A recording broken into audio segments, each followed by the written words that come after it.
Friends, शुरू करते हैं आज की हमारी कहानी खूबसूरती या गुण भाग 4। अभी तक हमने पढ़ा कि खुशी और आर्यन का रिश्ता तय हो जाता है। इसी बीच आलोक जी अपने बचपन के दोस्त नरेंद्र जी से मिलते हैं।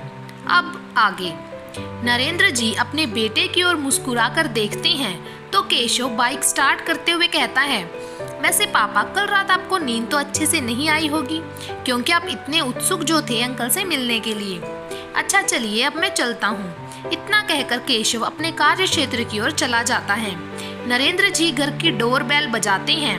नौकर दरवाजा खोलता है। नरेंद्र जी उससे पूछते हैं, आलोक घर पर है? नौकर हाँ में सिर हिलाता हुआ उन्हें अंदर ले आता है।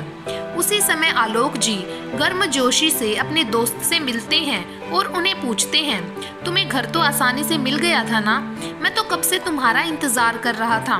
अपने दोस्त से मिलकर वो दरवाजे की तरफ देखने लग जाते हैं। फिर नरेंद्र से पूछते हैं, क्या तुम अकेले आए हो? भाभी जी और केशव साथ में नहीं आए?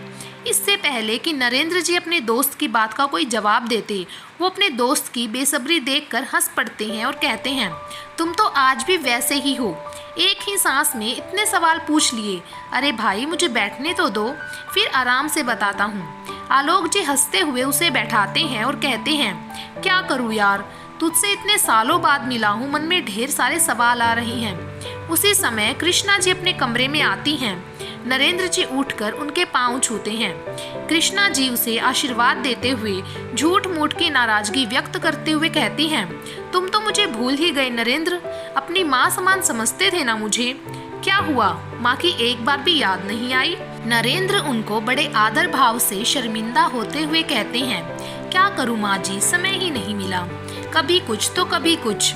हर समय ये सोचता कि आज बात करूंगा, परंतु हालात के आगे मजबूर था। जिंदगी रेत की तरह हाथ से फिसलती गई और मैं सोचता ही रह गया कि आज या कल जरूर आप लोगों से मिलूंगा, परंतु मैं आप लोगों को कभी भूला नहीं। ये कहते हुए नरेंद्र जी का मन भर आया। कृष्णा जी उनके सिर पर हाथ फेरते हुए कहती हैं, चलो मन नहीं भरते, जब मिले तब ही सही, शायद कान्हा जी की यही मर्जी होगी। अच्छा छोड़ो, ये बताओ तुम मालिनी को साथ क्यों नहीं लाए? नरेंद्र जी कुछ कहने वाले ही होते हैं कि तभी सरोज जी शरबत लेकर आती हैं। उन्हें देते हुए बड़े आदर से कहती हैं, भाई साहब आप तो शायद हमें भूल गए होंगे। नरेंद्र जी हाथ जोड़ते हुए कहते हैं, ऐसा कैसे हो सकता है भाभी, मैं आप सबको कभी नहीं भूल सकता। आलोक की तरफ घूमते हुए कहते हैं, तुम सबसे तो मैं मिल लिया यार, ये बताओ कि हमारी बेटियां कैसी हैं? याद है मुझे, उनके जन्म के बाद एक बार मैंने उन्हें देखा था, तब वो बहुत छोटी सी थी, नन्ही परियां। उसी समय प्रसन्नता चाय नाश्ता लेकर आती है। वो नरेंद्र जी को सिर झुकाकर नमस्ते करती हैं। नरेंद्र जी प्रसन्नता को आशीर्वाद देते हुए हैरानी से उसकी ओर देखते हुए पूछते हैं, आलोक ये लड़की? आलोक जी हंसते हुए कहते हैं, लो मिल लो एक नन्ही परी से, अब ये नन्ही नहीं रही, बड़ी हो गई हैं। ये मेरी बेटी प्रसन्नता है। नरेंद्र जी दोबारा उसके सिर पर हाथ रखकर उसे खुश रहने का आशीर्वाद देते हैं। आलोक जी उसी समय खुशी को आवाज लगाते हैं। खुशी आती है, चुपचाप नमस्ते कर कर बैठ जाती है। नरेंद्र जी उसे भी ढेर सारा आशीर्वाद देते हैं और बेहद अपनेपन से कहते हैं, यार तुझे तो भगवान ने बेहद प्यारी बच्चियां दी हैं। चाय पीते हुए वो कहते हैं, कहीं कोई रिश्ते की बात चलाई इनकी? तभी सरोज जी बीच में ही बोल उठती हैं, भाई साहब आप बड़े अच्छे मौके पर आए हैं। मेरी बेटी खुशी का रिश्ता शहर के सबसे संपन्न और प्रतिष्ठित घराने विजय ग्रोवर जी के बेटे के साथ तय हुआ है। अब तक तो हम इसकी शादी भी कर देते, परंतु आपके दोस्त ने जिद पकड़ रखी है कि जब तक हम अपनी दूसरी बेटी के लिए लड़का नहीं ढूंढ लेते, तब तक हम खुशी की भी शादी नहीं करेंगे। उनकी बात सुनकर नरेंद्र जी उन्हें मुबारक देते हैं कि तभी कृष्णा जी बातों का सिलसिला दूसरी ओर मोड़ लेती हैं। वो कहती हैं, नरेंद्र बेटा तू बता मालिनी कैसी है, उसे हम याद भी हैं या नहीं? तुम इस शहर में कब आए? नरेंद्र जी चाय का कप रखते हुए लंबी सांस लेते हुए बताते हैं, माँ जी आज से कुछ साल पहले मालिनी की तबीयत बहुत खराब रहने लग गई थी। मैंने उसका बहुत इलाज करवाया, फिर उसे अधरंग हो गया। वो कहीं भी आने जाने में असमर्थ हो गई। मैं भी उसे कहीं छोड़कर जा नहीं सकता था। बहुत इलाज करवाया परंतु वो ठीक नहीं हुई। आज भी उसकी देख रेख के लिए हर समय उसके साथ रहना पड़ता है। केशव मेरा बेटा, जिसने अपने माता पिता के लिए अपने सपनों के साथ समझौता कर लिया। अपने बेटे के बारे में बताते हुए वो अपनी आंखें पोंछते हुए कहते हैं, आलोक मेरा बेटा इतना नेक और अच्छा बेटा है। ईश्वर की बहुत कृपा है मुझ पर, जो मुझे केशव जैसा बेटा मिला है। शुरू से ही पढ़ाई में हमेशा अव्वल रहा है, और फिर जब उसे दूर शहर में बहुत अच्छी नौकरी मिल रही थी तो उसने उस नौकरी को इसीलिए छोड़ दिया क्योंकि वो अपने माता पिता को छोड़कर नहीं जाना चाहता था। वो हम दोनों को, खास करके अपनी माँ की देख रेख में कोई कमी नहीं रखना चाहता था, क्योंकि किसी ने बताया था कि शहर में अच्छा डॉक्टर है जो कि मालिनी का इलाज अच्छे से कर सकता है। इसीलिए उसने कम पैसों में इस नौकरी को चुना। परंतु आज भी उसकी काबिलियत की वजह से उसे कई अपॉर्चुनिटीज मिलती रहती हैं, परंतु वो हमेशा उसे छोड़ देता है क्योंकि वो हमसे दूर नहीं जाना चाहता। ये सुनकर आलोक जी नरेंद्र जी के कंधे को थपथपाते हुए कहते हैं, तुम तो बहुत किस्मत वाले हो दोस्त, जो आज के समय में तुम्हारा ऐसा नेक बेटा है। तुम्हें तो उस पर गर्व होना चाहिए।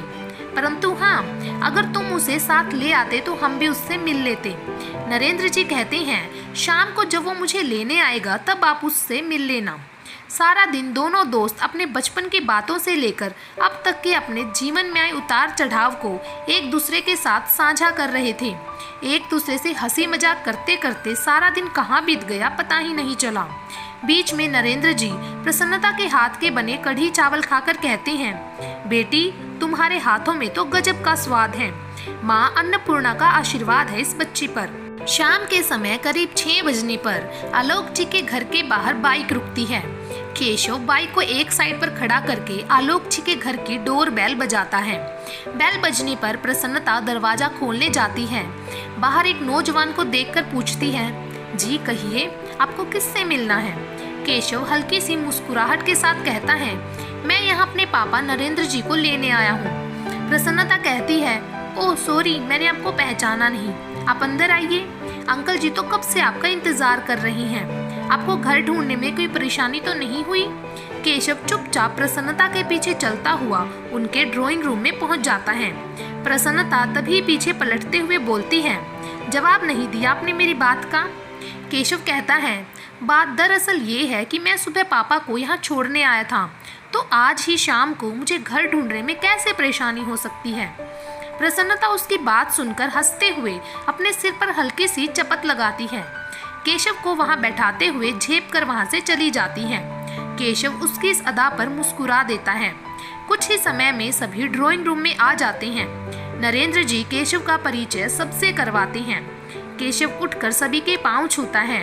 आलोक जी केशव को गले लगाते हैं और उसे खूब आशीर्वाद देते हैं। सरोज जी केशव को छेड़ते हुए कहती हैं, बेटा तुझे इतना छोटा सा देखा था, अपनी माँ के पीछे छिपकर खड़ा रहता था, तुम्हें तो शायद ये याद भी नहीं होगा।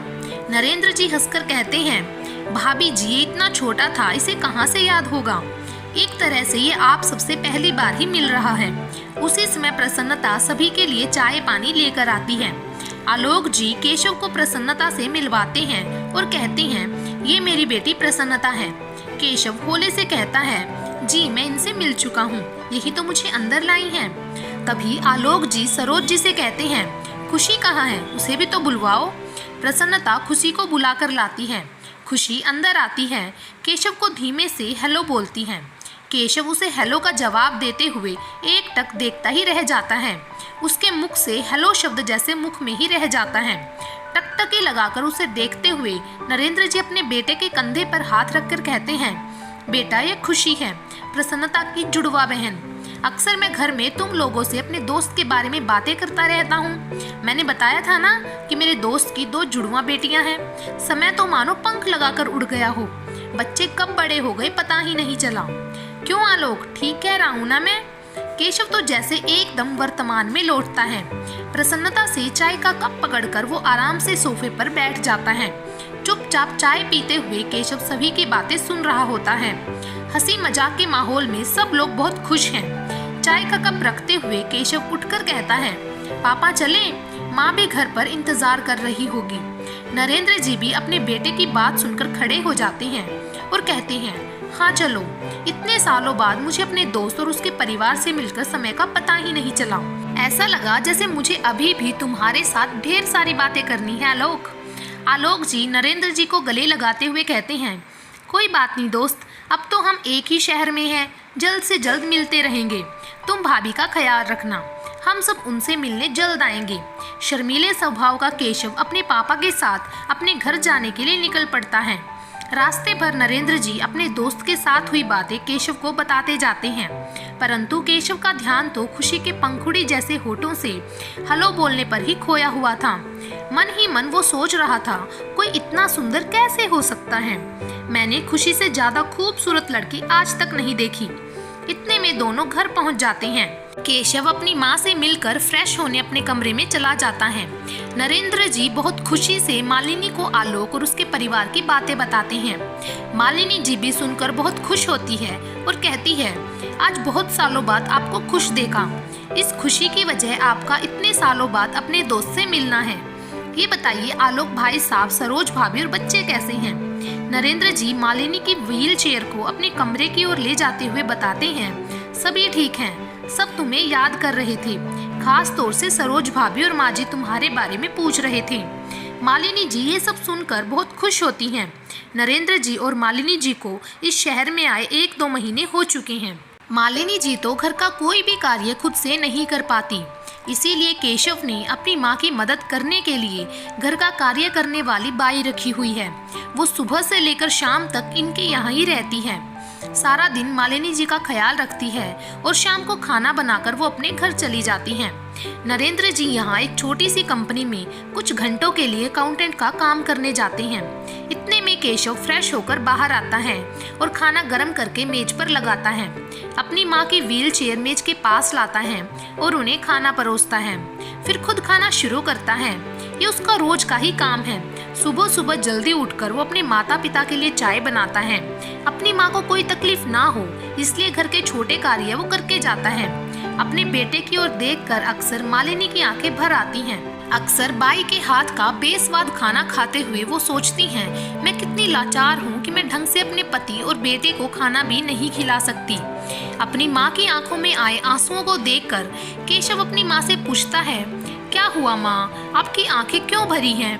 माँ अपने आंसू पोंछते हुए कहती है, कुछ नहीं बेटा, अपनी मजबूरी पर आंसू बहा रही हूँ। अगर मैं अच्छी भली होती तो तुम दोनों को इतना बेस्वाद खाना नहीं खाना पड़ता। दोनों बाप बेटा मालिनी के कंधे पर हाथ रखकर कहते हैं, तुम ऐसा क्यों सोच रही हो? केशव कहता है, माँ आप जल्दी ठीक हो जाओगी, फिर मैं और पापा आपके हाथ का स्वादिष्ट खाना खाएंगे। अपने बेटे की अपनी ओर इतनी फिक्र देखकर मालिनी जी अपने बेटे के सिर पर हाथ फेरते हुए कहती हैं, हे ईश्वर, मेरे इतने अच्छे बेटे के लिए इतनी अच्छी बहू भी भेज दे, फिर देखना मैं कितनी जल्दी ठीक हो जाऊंगी। तभी नरेंद्र जी बात बदलते हुए कहते हैं, तुम्हें पता है मालिनी, आलोक की 2 बेटियां हैं, दोनों बड़ी हो चुकी हैं, उनमें से एक का क्या नाम था उसका? तभी केशव कहता है, पापा आप खुशी की बात कर रहे हो? नरेंद्र जी चहककर कहते हैं, हाँ, जो खुशी है उसकी शादी तो आलोक ने शहर के सबसे अमीर परिवार में तय कर दी है। कह रहा था कि वो हमें न्योता देने घर आएगा। ये सुनते ही केशव के हाथ से चम्मच छूटकर गिर जाता है। मालिनी जी और नरेंद्र जी केशव की ओर देखते हैं। केशव चम्मच उठाकर प्लेट में रखता है और अपने बर्तन रसोई में रखने के लिए चला जाता है और कहता है, पापा मेरा खाना हो गया है, आप लोगों को कुछ और चाहिए तो बोलिए, मैं आराम करने कमरे में जा रहा हूँ। अपनी माँ को प्यार से गुड नाइट बोलकर केशव अपने कमरे में चला जाता है। नरेंद्र जी भी बड़े प्यार से कहते हैं, जा बेटा तू आराम कर ले, सुबह से काम कर रहा है, थक गया होगा, हम दोनों को कुछ नहीं चाहिए, तो चिंता मत कर, मैं तेरी माँ को आराम से कमरे में ले जाऊंगा। ये सुनकर केशव अपने कमरे में चला जाता है। इस शहर में आने से पहले केशव ने यहाँ 3 कमरों का एक छोटा सा घर लिया है, परंतु ये बात भी उतनी ही सत्य है कि जब तक घर को सजाने वाली ना हो तब तक घर तो सिर्फ रेत, मिट्टी और ईंटों के ही रह जाते हैं। यहाँ आकर जैसे तैसे उसने घर में सामान रखा है, परंतु कोई भी चीज सही जगह पर ना होने की वजह से घर बेहद अजीब सा लग रहा है। मालिनी जी ये सब जानती और समझती हैं, परंतु कुछ भी करने में असमर्थ होने की वजह से वो घर को सही ढंग से नहीं रख पा रही हैं। एक दिन मालिनी जी अपने पति से कहती हैं, सुनो जी, केशव के लिए एक अच्छी लड़की ढूंढ लो, बहू घर आएगी तो घर में रौनक हो जाएगी, ये घर बन जाएगा, वो सारा कुछ संभाल लेगी। मेरे मन में एक बात आ रही है, अब तो जानते ही हैं मेरी वजह से केशव ने अपना बचपन कभी अच्छे से नहीं जिया। वो बेचारा तो अपनी माँ की देख रेख में अपना जीवन जीना ही भूल गया। मेरे मन में जो बात आ रही है वो ये है, परंतु अगर आप गुस्सा ना हो तभी मैं आपको अपने मन की बात बताऊं।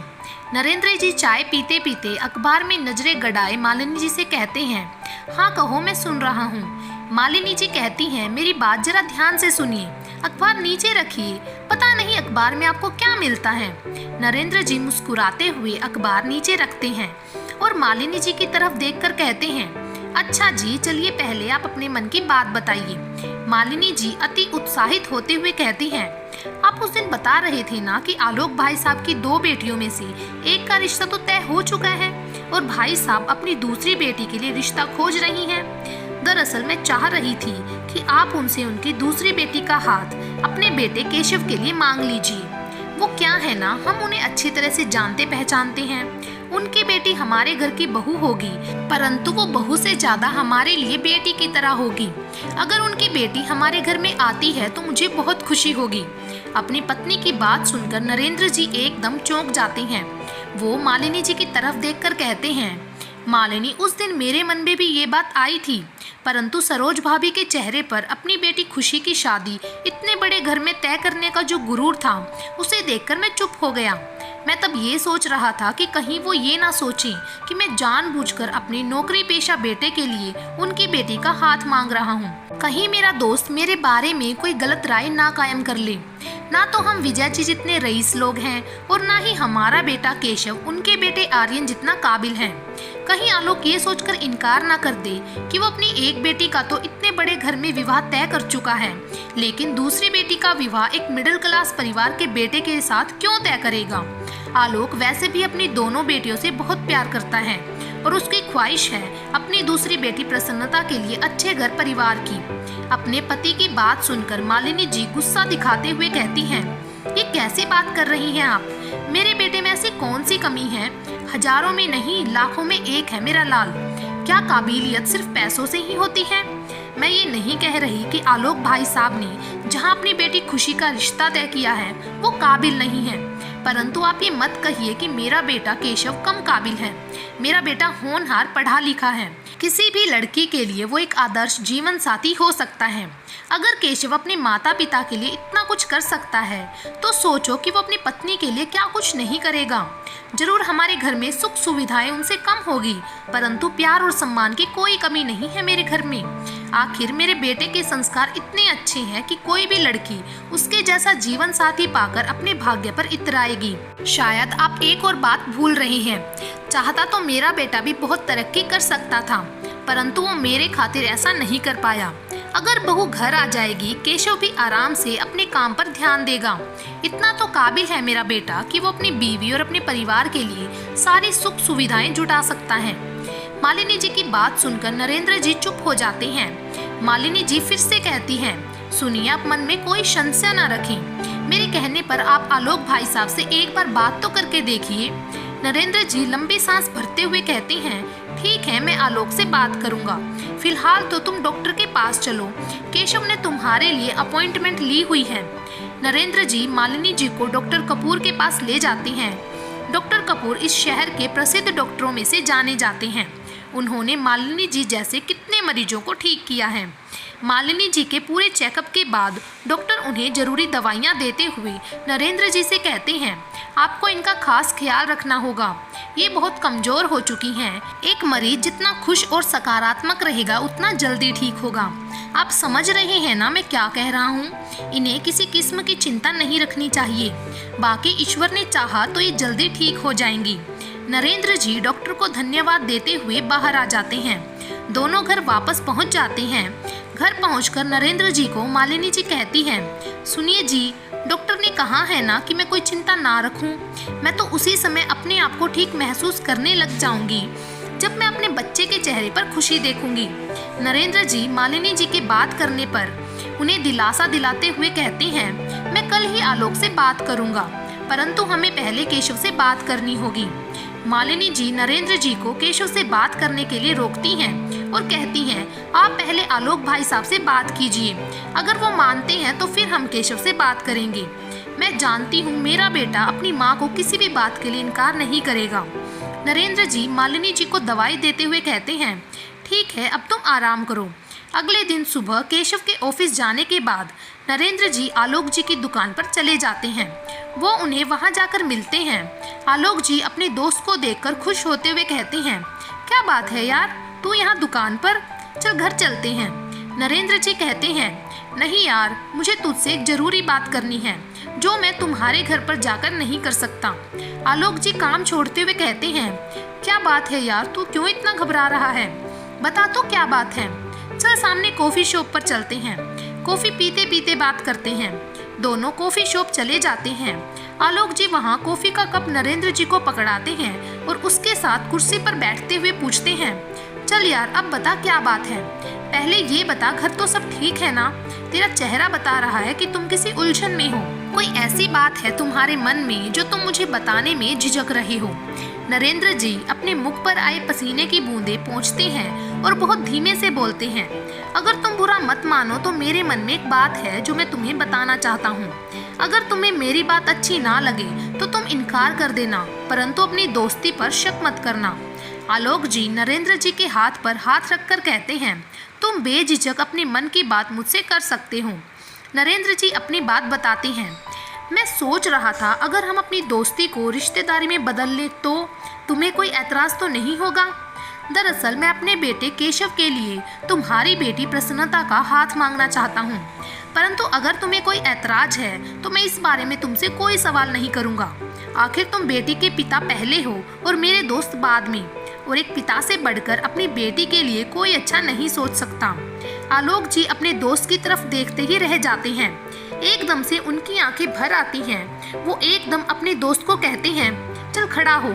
नरेंद्र जी हैरानी से खड़े हो जाते हैं। आलोक जी अपने दोस्त को जोर से गले लगाते हुए बोलते हैं, तुम नहीं जानते कि तुमने मेरे मन की कितनी बड़ी चिंता दूर कर दी है। केशव से अच्छा लड़का तुम अपनी बेटी के लिए कभी ढूंढ ही नहीं पाता, और खुशकिस्मत है मेरी प्रसन्नता जो तुम्हारे घर में जा रही है, जहां उसे अपने माता पिता की कमी भी महसूस नहीं होगी। इतना सुनकर नरेंद्र जी की आंखों में भी खुशी के आंसू आ जाते हैं। आलोक जी नरेंद्र जी के समक्ष हाथ जोड़ते हुए कहते हैं, मैं धन्य हो गया आज जो मुझे प्रसन्नता के लिए केशव जैसे लड़के का रिश्ता मिला है। नरेंद्र जी आलोक जी के हाथ पकड़कर बोलते हैं, ऐसा मत कह यार, खुशकिस्मत तो हम भी हैं जो तेरी बेटी हमारे घर की रौनक बनेगी, और तुम अपनी बेटी की शादी मेरे बेटे के संग करने को तैयार हो गए। मैं हमेशा तुम्हारा ऋणी रहूंगा। आलोक जी खुश होते हुए वही कॉफी के साथ मिली चीनी से अपने दोस्त का मुंह मीठा करवाती हैं। आगे से नरेंद्र जी भी अपने दोस्त के मुंह में चीनी डालते हुए एक दूसरे के गले लगते हैं। दोनों बहुत खुश हैं। आलोक जी पूछते हैं, यार तुमने केशव से बात तो कर ली है ना, उसे प्रसन्नता पसंद तो है? देख दोस्त, मेरी बेटी लाखों में एक है और उसका पिता होना मेरे लिए गर्व की बात है।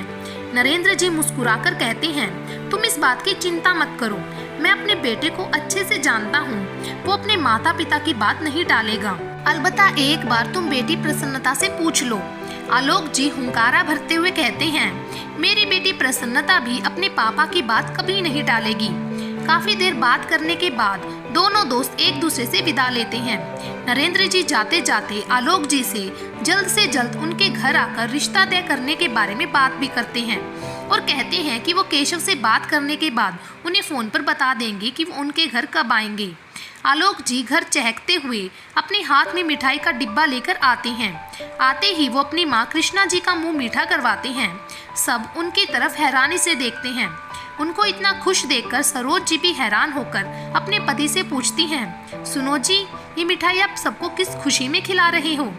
कि तभी आलोक जी मिठाई का एक टुकड़ा सरोज जी के मुंह में डालते हुए फिर प्रसन्नता और खुशी को खिलाते हुए बड़ी खुशी से बतलाते हैं, आज मैं इसीलिए बहुत खुश हूँ क्योंकि मैंने अपनी प्रसन्नता के लिए बहुत अच्छा लड़का ढूंढ लिया है।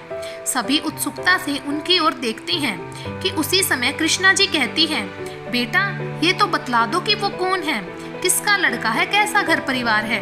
कि तभी सरोज जी बीच में बोल पड़ती हैं, कोई भी हो माँ, इन्होंने ढूंढा है, अच्छा ही होगा। चलो शुक्र है अब मेरी खुशी की शादी जल्दी हो जाएगी। ऐसा कीजिए जी, प्रसन्नता के रिश्ते के बारे में विजय जी को भी जानकारी दे दीजिए ताकि हम जल्द से जल्द शादी की तारीख तय कर पाएं। अपनी पत्नी की बेसब्री देखकर आलोक जी उन्हें गुस्से से डांटते हुए कहते हैं, सरोज, क्या तुम ये जानने की भी कोशिश नहीं करोगी कि प्रसन्नता किस घर में जा रही है? कौन है वो लड़का? अभी तो मैंने सिर्फ बात ही की है। कल या परसों उचित दिन देखकर मैं उनको घर पर बुलाकर प्रसन्नता का रिश्ता तय करूंगा। फिर बाद में विजय जी को बताऊंगा। तुम खुशी की शादी को लेकर इतनी उत्साहित हो कि तुम्हें ये जानने की भी कोई उत्सुकता नहीं है कि तुम्हारी प्रसन्नता कैसे घर में जा रही है। कैसी माँ हो तुम? आलोक जी की डांट सुनकर सरोज जी एकदम चुप हो जाती हैं। दादी अपने बेटे को शांत करते हुए कहती हैं, बेटा तुम मुझे बतलाओ कि कौन खुशकिस्मत है जिसे तुमने मेरी हीरे जैसी प्रसन्नता के लिए चुना है। आलोक अपनी माँ की ओर देखते हुए बतलाते हैं, माँ, नरेंद्र का लड़का केशव मैंने अपनी बेटी प्रसन्नता के लिए चुना है। नरेंद्र ने सामने से आकर केशव के लिए प्रसन्नता का हाथ मांगा है और माँ, मुझे भी केशव एकदम उचित लड़का लगा अपनी बेटी के लिए। प्रसन्नता जो ये सब सुन रही होती है, बिना कोई जवाब दिए वहाँ से जाने लगती है। आलोक जी प्रसन्नता को रोककर पूछते हैं, क्या बात है बेटी, तुम्हें केशव पसंद नहीं है क्या? तुम्हें अपने पापा के फैसले पर कोई ऐतराज है? प्रसन्नता अपनी माँ और खुशी की ओर देखती है। उन दोनों की आंखों में देखते हुए वो ये समझ जाती है कि अगर वो इस रिश्ते से इनकार करेगी तो माँ और खुशी उसे कभी माफ़ नहीं करेंगी। वो अपने पापा से बोलती है, पापा, जो आपको ठीक लगे आप वैसा ही करना।